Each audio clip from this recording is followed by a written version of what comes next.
Hi everyone, welcome to join to learn. ಇವತ್ತಿನ ಒಂದು ಸೆಷನ್ನಲ್ಲಿ ಗ್ರಾಮ ಆಡಳಿತ ಅಧಿಕಾರಿ VAO ಪರೀಕ್ಷೆಯ ತಯಾರಿಯ ಭಾಗವಾಗಿ ಕ್ಲಾಸ್ 5ನಲ್ಲಿ ಕಂಪ್ಯೂಟರ್ ವಿಷಯಕ್ಕೆ ಸಂಬಂಧಪಟ್ಟಂತೆ ಪ್ರಮುಖ ಪ್ರಶ್ನೆಗಳನ್ನು ಚರ್ಚೆ ಮಾಡೋಣ. ಕ್ಲಾಸನ್ನು ಸ್ಟಾರ್ಟ್ ಮಾಡೋಕ್ಕಿಂತ ಮುಂಚೆ ಒಂದು ಸ್ಮಾಲ್ ಮತ್ತು ಇಂಪಾರ್ಟೆಂಟ್ ಇನ್ಫಾರ್ಮೇಷನ್. ಈ VAO ಪರೀಕ್ಷೆಗೆ ಸಂಬಂಧಪಟ್ಟಂತೆ ಒಂದು ಕಂಪ್ಲೀಟ್ ಕೋರ್ಸ್ ಕ್ಲಾಸಸ್ ಇರ್ಬೋದು, ನೋಟ್ಸ್ ಮತ್ತು ಪರೀಕ್ಷಾ ಸರಣಿ ಜಾಯಿನ್ ಟು ಲರ್ನ್ ಆ್ಯಪ್ನಲ್ಲಿ ಲಭ್ಯವಿರುತ್ತೆ ಅಂತ ಹೇಳ್ತಾ ಪ್ರಥಮ ಪ್ರಶ್ನೆಯನ್ನು ನೋಡೋಣ. ಕಂಪ್ಯೂಟರ್ ಸುರಕ್ಷತೆಯಲ್ಲಿ ಫೈರ್ ವಾಲ್ನ ಪಾತ್ರವೇನು ಅಂತ ಪ್ರಶ್ನೆ. ಆಯ್ಕೆಗಳು: ಭೌತಿಕ ಬೆಂಕಿಯನ್ನು ತಡೆಗಟ್ಟೋದು, ಅನಧಿಕೃತ ನೆಟ್ವರ್ಕ್ ಪ್ರವೇಶವನ್ನು ತಡೆಯೋದು, ವಿದ್ಯುತ್ ಏರಿಳಿತವನ್ನು ನಿಯಂತ್ರಣ ಮಾಡೋದು, ಹಾರ್ಡ್ ಡಿಸ್ಕ್ ಜಾಗವನ್ನು ಶುದ್ಧೀಕರಣ ಮಾಡೋದು. ಸರಿಯಾದಂತಹ ಉತ್ತರ ಆಯ್ಕೆ 2 ಆಗುತ್ತೆ.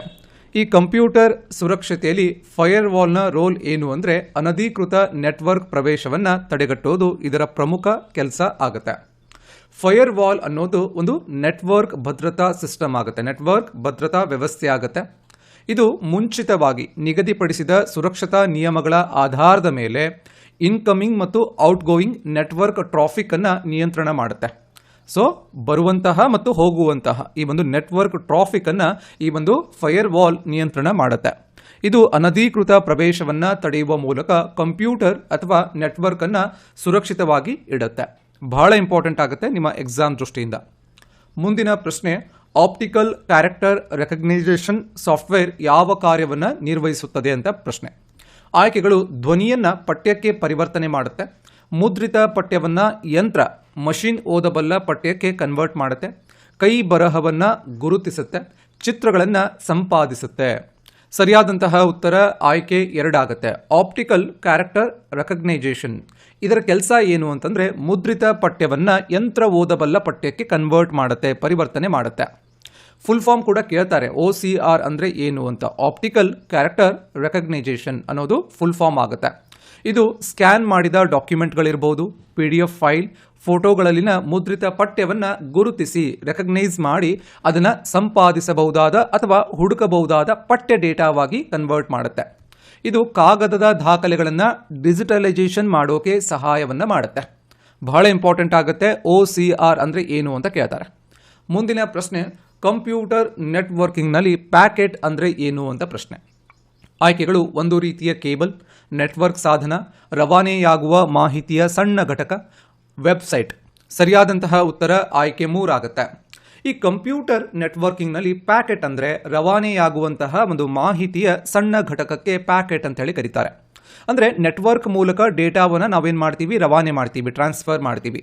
ಆವಾಗ ದೊಡ್ಡ ಫೈಲ್ಗಳನ್ನು ಸಣ್ಣ ಭಾಗಗಳಾಗಿ ವಿಭಜಿಸಲಾಗುತ್ತೆ. ಅಂದರೆ ಒಂದು ದೊಡ್ಡ ಫೈಲ್ ಏನಿರುತ್ತೆ ಅದನ್ನು ಚಿಕ್ಕ ಚಿಕ್ಕ ಸಣ್ಣ ಭಾಗಗಳಾಗಿ ವಿಭಜನೆ ಮಾಡ್ತಾರೆ. ಈ ಪ್ರತಿಯೊಂದು ಭಾಗವನ್ನು ಪ್ಯಾಕೆಟ್ ಅಂತ ಹೇಳಿ ಕರೀತಾರೆ.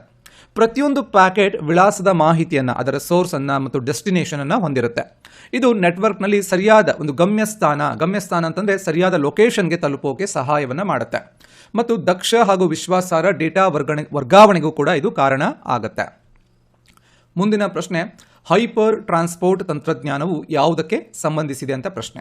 ಆಯ್ಕೆಗಳು: CPU ಮತ್ತು ಮೆಮೊರಿ ನಡುವಿನ ವೇಗದ ಸಂಪರ್ಕ, ಹಾರ್ಡ್ ಡಿಸ್ಕ್ ತಂತ್ರಜ್ಞಾನ, ಪ್ರಿಂಟರ್ ತಂತ್ರಜ್ಞಾನ, ಮಾನಿಟರ್ ತಂತ್ರಜ್ಞಾನ. ಸರಿಯಾದಂತಹ ಉತ್ತರ ಆಯ್ಕೆ 1 ಆಗುತ್ತೆ.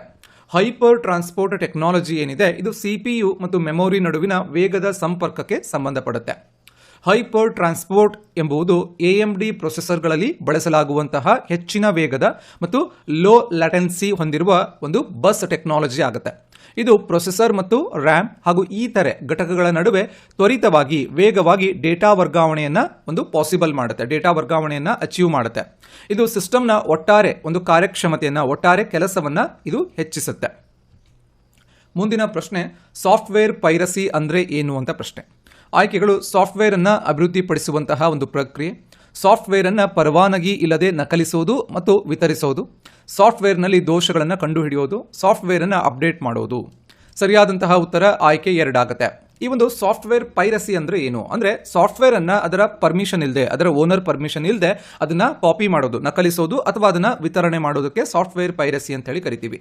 ಅಂದರೆ ಕಾಪಿರೈಟ್ ಹೊಂದಿರುವ ಸಾಫ್ಟ್ವೇರನ್ನು ಅದರ ಸೃಷ್ಟಿಕರ್ತ ಯಾರಿದ್ದಾರೆ, ಅದರ ಕಂಪನಿ ಯಾವುದಿದೆ, ಅದರ ಅನುಮತಿ ಇಲ್ಲದೆ ಕಾನೂನುಬದ್ಧ ಪರವಾನಗಿಯನ್ನು ಪಡೆಯದೆ, ಪರ್ಮಿಷನ್ ಪಡ್ಕೊಳ್ಳದೆ ಅದನ್ನು ಕಾಪಿ ಮಾಡೋದು, ಅದನ್ನು ಡಿಸ್ಟ್ರಿಬ್ಯೂಟ್ ಮಾಡೋದು ಅಥವಾ ಅದನ್ನು ಬಳಸೋದು, ಇದಕ್ಕೆ ಪೈರಸಿ ಅಂತ ಹೇಳಿ ಕರಿತೀವಿ. ಇದೊಂದು ಕಾನೂನು ಬಾಹಿರ ಕೃತ್ಯ. ಸಾಫ್ಟ್ವೇರ್ ಉದ್ಯಮಕ್ಕೆ ಹಣಕಾಸಿನ ನಷ್ಟವನ್ನು ಕೂಡ ಇದು ಉಂಟು ಮಾಡುತ್ತೆ. ಮುಂದಿನ ಪ್ರಶ್ನೆ, 2 ಹೇಳಿಕೆಗಳನ್ನು ಕೊಟ್ಟಿದ್ದಾರೆ. ಹೇಳಿಕೆ 1 ನೋಡೋಣ. ರ್ಯಾಮ್ ಒಂದು ಅಸ್ಥಿರ ಮೆಮೊರಿ ಆಗಿದೆ, ವೋಲಟೈಲ್ ಮೆಮೊರಿ ಆಗಿದೆ.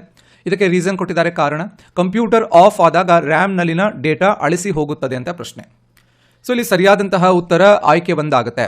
ಅಂದರೆ 2 ಹೇಳಿಕೆಗಳು ಕೂಡ ಸರಿಯಾಗುತ್ತೆ. ಎ ಕೂಡ ಸರಿ ಮತ್ತು ಆರ್ ಕೂಡ ಸರಿ ಆಗುತ್ತೆ. ಅಂದರೆ ರ್ಯಾಮ್ ಏನಿದೆ ಅದೊಂದು ವೋಲಟೈಲ್ ಮೆಮೊರಿ, ಅಸ್ಥಿರ ಮೆಮೊರಿ ಆಗುತ್ತೆ. ಮತ್ತು ಕಂಪ್ಯೂಟರ್ ಆಫ್ ಆದಾಗ ರ್ಯಾಮ್ನಲ್ಲಿನ ಡೇಟಾ ಅಳಿಸಿ ಹೋಗುತ್ತದೆ. ಸೊ 2 ಕೂಡ ಸರಿ ಆಗುತ್ತೆ. ಸೊ ರ್ಯಾಮ್ನ ಫುಲ್ ಫಾರ್ಮ್ ಏನು? Random access memory. ಇದೊಂದು ಅಸ್ಥಿರ ಮೆಮೊರಿ ಆಗುತ್ತೆ. ಅದಕ್ಕೆ ವಿದ್ಯುತ್ ಸರಬರಾಜು ನಿಂತ ಕೂಡಲೇ, ಅಂದರೆ ಕಂಪ್ಯೂಟರ್ ಆಫ್ ಆದಾಗ ಅದರಲ್ಲಿರುವಂತಹ ಎಲ್ಲ ಡೇಟಾ ಏನಾಗುತ್ತೆ, ಅದು ಅಳಿಸಿ ಹೋಗುತ್ತೆ, ಡಿಲೀಟ್ ಆಗುತ್ತೆ. ಇದೇ ಅದರ ಪ್ರಮುಖ ಲಕ್ಷಣ ಆಗುತ್ತೆ. ಆದ್ದರಿಂದ ಕಾರಣ ಸರಿಯಾಗಿದೆ ಮತ್ತು ಹೇಳಿಕೆ ಕೂಡ ಸರಿಯಾಗಿರುತ್ತೆ. ಇನ್ನು 2 ಹೇಳಿಕೆಗಳನ್ನು ಕೊಟ್ಟಿದ್ದಾರೆ. ಮುಂದಿನ ಪ್ರಶ್ನೆ. ಸೊ ಹೇಳಿಕೆ 1 ನೋಡೋಣ. CPU ಕಂಟ್ರೋಲ್ ಯೂನಿಟ್, CU ಏನಿದೆ ಅಲ್ವಾ, ಅದು ಎಲ್ಲ ಅಂಕಗಣಿತದ ಲೆಕ್ಕಾಚಾರಗಳನ್ನು ಮಾಡುತ್ತದೆ ಅಂತ ಕೊಟ್ಟಿದ್ದಾರೆ. CUನ ಮುಖ್ಯ ಕಾರ್ಯ ಸೂಚನೆಗಳನ್ನು ವ್ಯಾಖ್ಯಾನ ಮಾಡೋದು ಮತ್ತು ಅವುಗಳನ್ನು ಕಾರ್ಯಗತಗೊಳಿಸುವಂತಹ ಒಂದು ನಿರ್ದೇಶನ ಕೊಡೋದು.